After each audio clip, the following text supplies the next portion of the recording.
I would say we need a democracy movement because we need a democracy.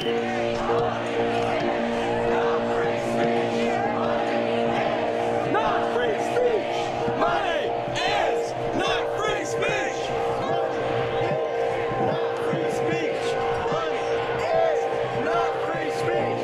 Money is not free speech! I like to say that the most dangerous threat to democracy in the United States of America is the mistaken belief that we actually practice one. Because democracy is not a noun, it's a verb. Demos means the people. Kratia means rule. So the word democracy from the Attic Greek means the people rule. We have the trappings of democracy. You get to go and pull a lever every 2 to 4 years. Oh, only for candidates that have been pre-approved and pre-selected by the ruling elite. But when it comes to actually participating in a meaningful way in how our society is organized, you know, how much pay you might get, whether or not you get health care, whether this country goes to war or not, whether we should address the climate crisis, you know, those kinds of questions, we the people never have an opportunity to participate. Imagine if you will, the debate around health care had there not been elected officials with a commitment to pharmaceutical companies and insurance companies. If the priority wasn't making sure there were profits for people that make drugs and sell drugs and people who provide medical care as insurers, if they weren't the priority and we were the priority, don't you think that would have been different? That's an immediate difference in your life. Right now, there are folks who are worried about Medicaid, Medicare. Would that be an issue at all if the priority wasn't, let's make sure there's enough profits for the corporations? I don't think so.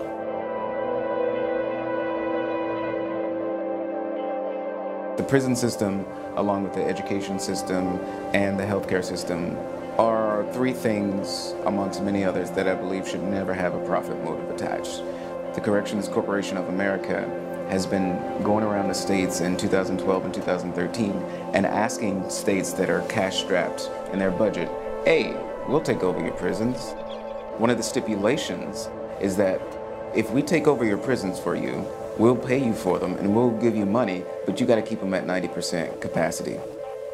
And that basically attaches a profit motive to criminalizing American citizens.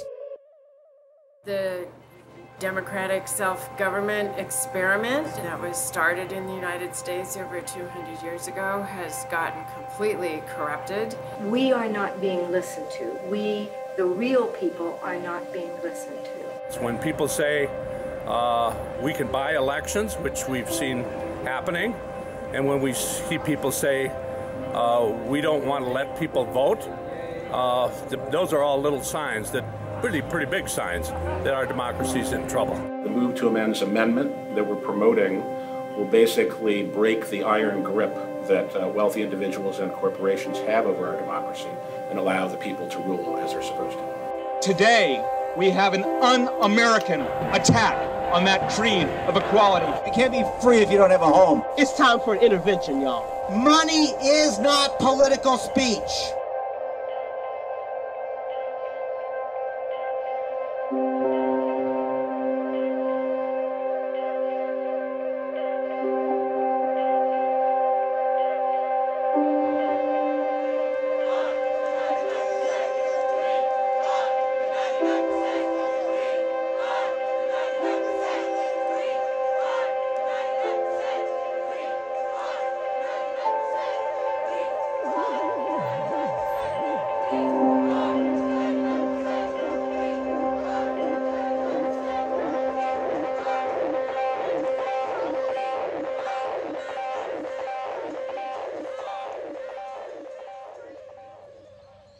I wake up on any given morning in Salt Lake City, and the second I go outside, I'm breathing, depending on what day it is, the dirtiest air in the country or maybe even the world.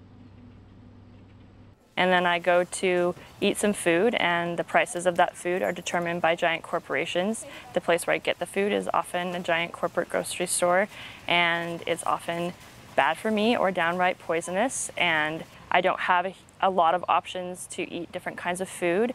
And then I go to travel to one of my organizing meetings, and since corporations control the kinds of transportation we're provided. I have to often take a car on a giant freeway instead of taking public transit or walking.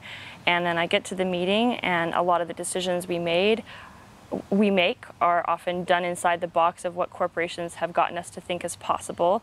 And on the way back from there, I pass giant billboards telling me how inadequate I am and what I need to buy. So my entire day is basically controlled in this tight little area that corporations have decided it's okay for human beings to live and survive. When considering the still unfolding history of these United States, the words of journalist Molly Ivins ring true. It is possible to read the history of this country as one long struggle to extend the liberties established in our Constitution to everyone in America. In other words, who, according to our laws and culture, gets to be considered a person? The law creates legal personhood, and movements create law and change culture. So, how have the courts passed laws to shape our culture? That history goes way back before Citizens United. 1819 Dartmouth College versus Woodward Supreme Court case turned a corporate charter from a government-granted charter to a contract. This ruling gave corporations standing within the Constitution. 1886 Santa Clara County versus Southern Pacific Railroad. Though the court did not rule on corporate personhood, the decision was subsequently cited as a precedent to hold that a private corporation is entitled to the same 14th Amendment rights of due process and equal protection as human beings. This makes it impossible for us to make laws that treat local businesses any differently than giant multinational corporations, even if their business practices are deemed to be harmful to workers, the environment and communities, or if they have a history of violating the law. Hale versus Henkel, 1906. The court granted corporations the Fourth Amendment search and seizure protection. Dodge versus Ford Motor Company, 1919. The Michigan Supreme Court says the business corporation is organized and carried on primarily for the profit of the stockholders. Stockholder primacy is established. The purpose of the corporation, according to the court, is no longer to serve the public good, as it had been. It is now to maximize profit for shareholders above all else. Pennsylvania Coal Company versus Mahon, 1922. Corporations get the Fifth Amendment takings clause, meaning if you pass a regulation that impacts a corporation's ability to make a profit, that is deemed a taking, and they can sue for the right to future profits lost. This creates a chilling effect, and local and state governments become much more hesitant to pass laws in the public interest for fear that corporations can claim loss of potential profits that cities and states will be on the hook to pay. Buckley versus Vallejo, 1976. The Supreme Court rules that spending money to influence elections is protected under the First Amendment, in effect saying that money is speech. Citizens United versus Federal Election Commission, 2010. Today, the Supreme Court of Chief Justice John Roberts declared that because of the alchemy of its 19th century predecessors in deciding that corporations had all the rights of people, any restrictions on how these corporate beings spend their money on political advertising are unconstitutional. The court's ruling threatens to undermine the integrity of elected institutions across the nation. It's a rejection of the common sense of the American people. Move to Amend is the only organization right now that is very clear on what needs to be done with respect to the constitutional amendment. Specifically, we declare, or we want declared that corporations are not people. And we also want to declare that money is not speech. In every other organizations, they're mostly concentrated on Citizens United, money is not speech. To that, we always have to ask a question. How much better was our politics pre-Citizens United? Not much better. And the reason it wasn't better is that second portion was missing, corporate personhood. It is clear that this country is suffering from a crisis that is deeper than the economic crisis or the ecological crisis. We are suffering from a crisis of democracy. And I say that because there are supermajorities on issue after issue, whether you're talking about healthcare, foreign policy, economic questions, education, or political reform, that clearly support substantive reforms, yet those reforms have not come into effect.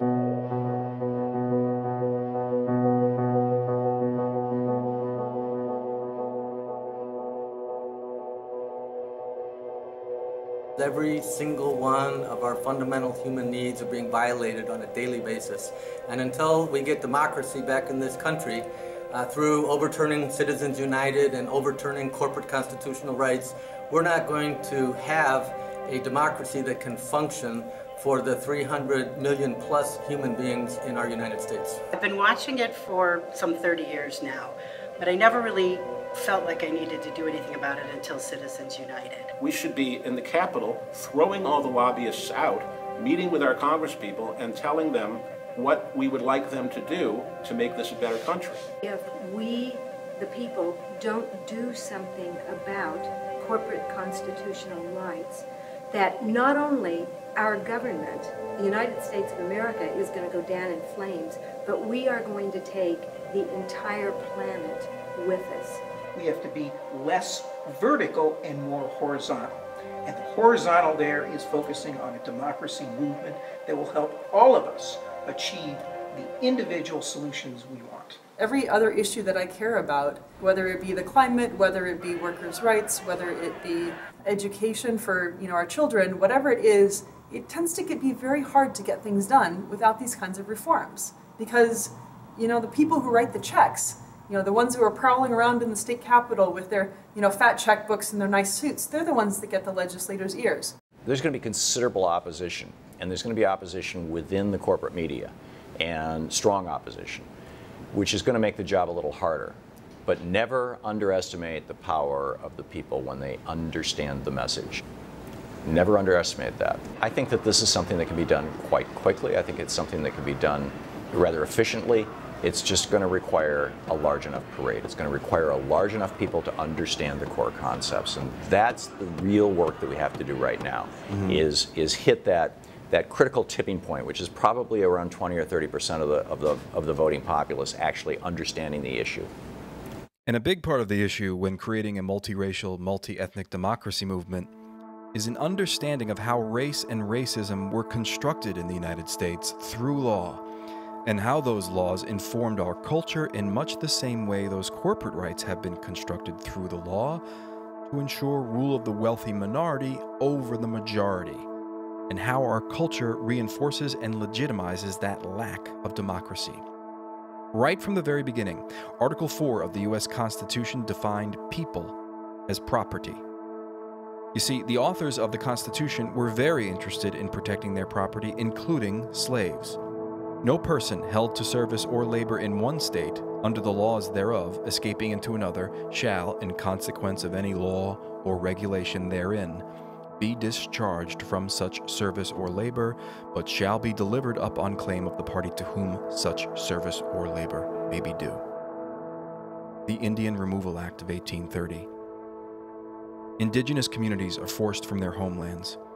Over 10 years, 100,000 native children and adults marched thousands of miles west into unknown arid territory. 15,000 do not survive the journey.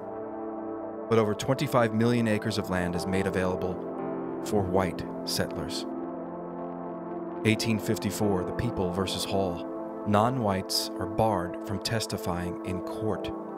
No black, mulatto, or Indian shall be allowed to give evidence in favor of or against a white man. 1857, Dred Scott versus Sanford.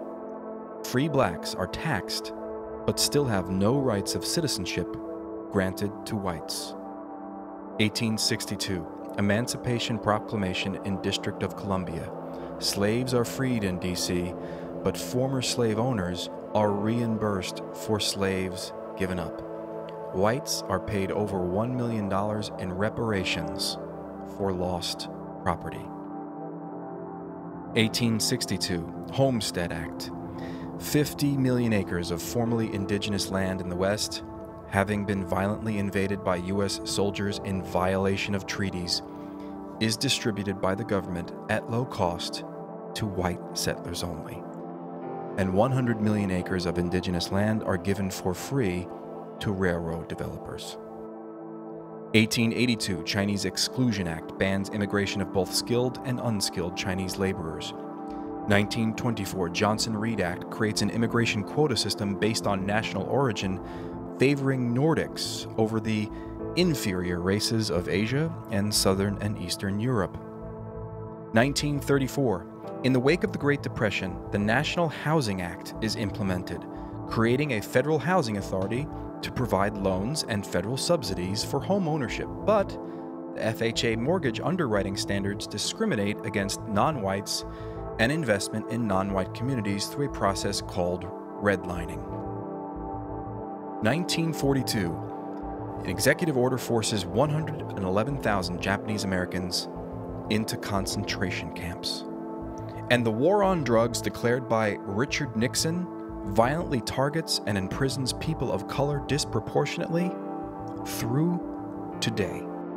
Righteous anger can only be provoked by anger at injustice or unfairness. And I'm angry about the fact that we've got 20 to 25% of the children in the richest country in the world who go to bed hungry or undernourished every night. I'm angry about the fact that we have transnational corporations that are destroying the planet that we depend upon for life itself. And I'm angry about the fact that the world that's being created with the rape and plunder of Mother Earth is a racist, sexist, and class-oppressive society. You bet I'm angry. I'm angry because it doesn't have to be this way. Are we in a class war right now?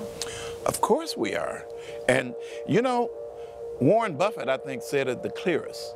He said, we're in a class war, and we've been in a class war for years, and my class is winning. And who is his class? The owning class, the people who own these corporations. In our day, certain economic proofs have become accepted as self-evident. A second Bill of Rights, under which a new basis of security and prosperity can be established for all, regardless of station or race or creed.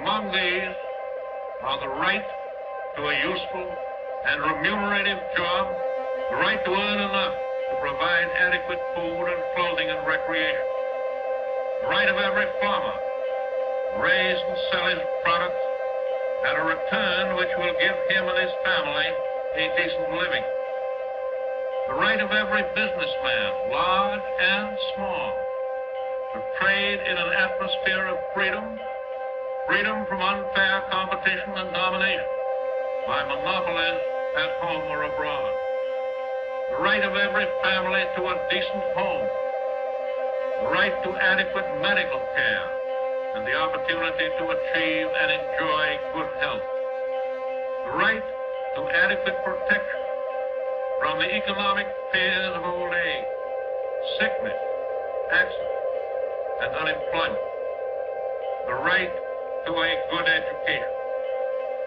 All of these rights spell security.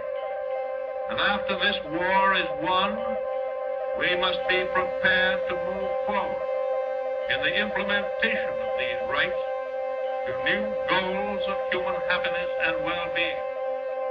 For unless there is security here at home, there cannot be lasting peace in the world.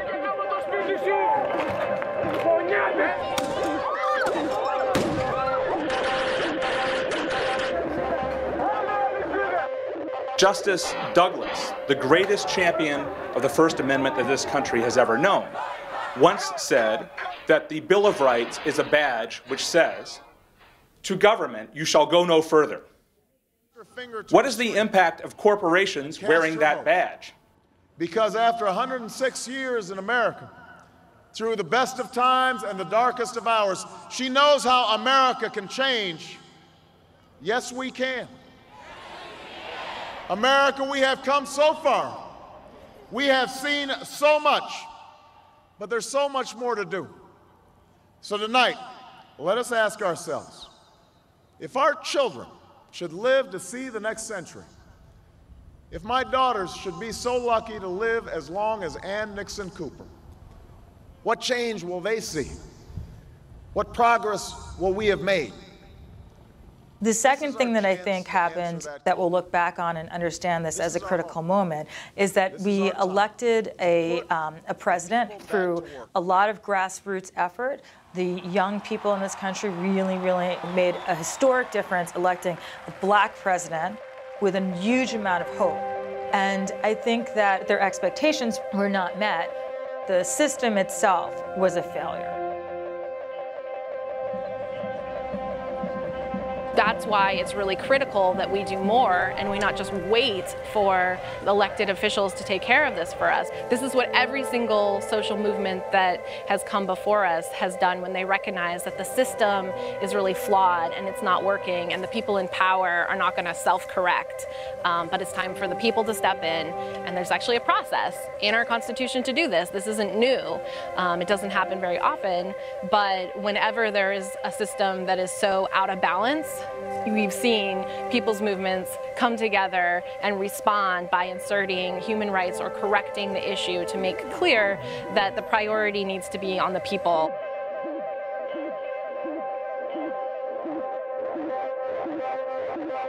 There is another history of the United States, and this is where you come in.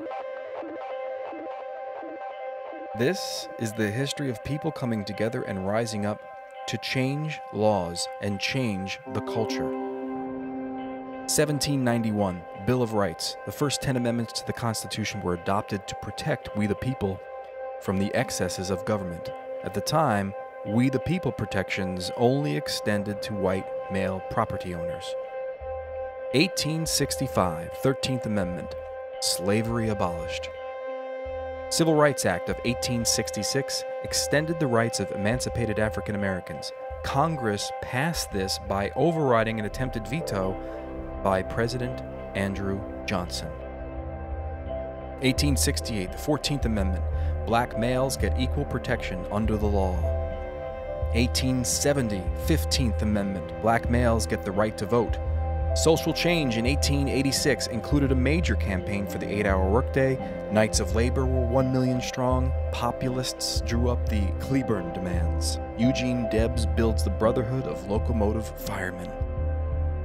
In 1913, the 17th Amendment, the U.S. Senate will now be elected by the people instead of appointed by state governments. 1920, the 19th Amendment. After 75 years of struggle, women get the right to vote. 1954, Brown versus the Board of Education. Schools could no longer be segregated based on race. Separate is not equal. The Civil Rights Acts in the 1960s protected voting rights, prohibited discrimination by federal and state governments, and prohibited discrimination in housing sales and rentals. 1971, 26th Amendment. The voting age is changed from 21 to 18. If an 18-year-old could be drafted to fight and die in war, certainly they could vote. 1973, Roe versus Wade. Supreme Court rules that anti-abortion laws violate a woman's right to privacy. Abortion was legalized. If we look back in 50 years, we will realize just how completely and systematically we were being ruled. Of course we had to end slavery. Of course women had to get the right to vote. Of course you could organize unions and they're not a criminal conspiracy. Of course Jim Crow segregation law has to end. Of course 18-year-olds have to get the right to vote if they're dying for their country. But this is the thing, Dennis. Every one of those movements seemed impossible when they began. And it was only when ordinary people began to get together and have conversations about how the society is organized and about what their desires are. What's at stake is the country that I love, that we the people, a country that this was the great American experiment, that could the people rule rather than being ruled by the wealthy or the aristocrats. And we chose to have the people rule, to check or limit the power of government, to limit the power of the wealthy, to hold down the masses. If you're not seeing the kind of change you want, I'd say ask yourself why you're not getting that. And chances are very good it has to do with the fact that our democracy is not working for the people. So whatever your number one issue is, you should make this your number two, because without this kind of change, it's going to be very hard to win the other reforms that we all want. An issue that I think people used to think was too complicated for regular people to understand. And when it's in front of them, they're voting, not just 50% plus one, not even just 55%, not even just 60%, but 70, sometimes even over 80% in support of calling for an amendment. I think that's one thing that definitely proves that there's no question where people stand on this. The reality is that this is a vital struggle. If Move to Amend doesn't succeed, then we will continue to live in a society in which corporations call the shots, both in our courts, in the halls of Congress, in the executive branch, and increasingly at the state and local level. And we've already seen the consequences of that.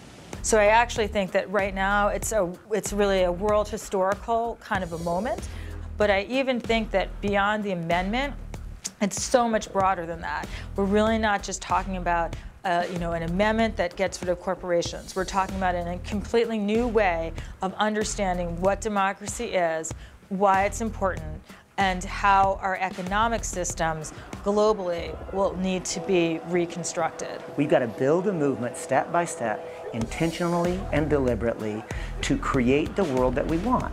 And that means it needs to be social, it needs to be political, it needs to be economic, and ultimately we need a legal system that codifies under law a peaceful, just, democratic, and sustainable world. And when you talk about it that way, no. When I talk about it that way, I can have that conversation at an Occupy encampment, I can have that conversation at a Tea Party rally, I can have that conversation at a pool hall or a bowling alley. And ordinary Americans agree with me. Not on everything, but on the fact that something's not right and it doesn't have to be this way.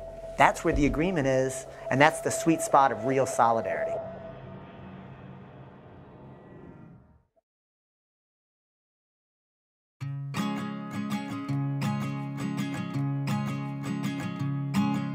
How many gifts can a congressman take and somehow remain a good man? And how many times must good parents cry 'cause their little ones must sleep in a van? How many bribes can corporations give before their bribes are forever banned? The answer, my friend, is move to amend. The answer is move to amend.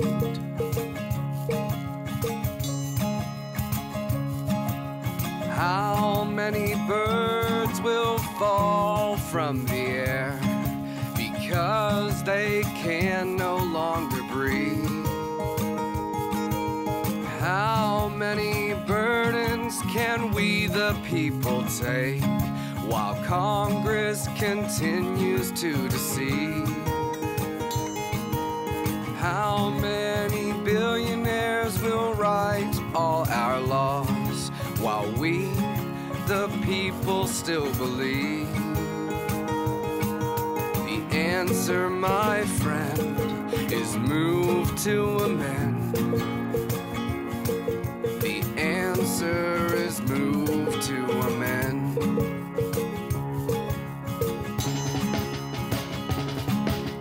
How many wars must our young people fight, like in Iraq and in Afghanistan? How many mothers and children must die from our drones and tanks in their lands? How many senators would send their own sons 'cause they truly believe in their stance? The answer, my friend, is move to amend. The answer is move to amend. The answer, my friend,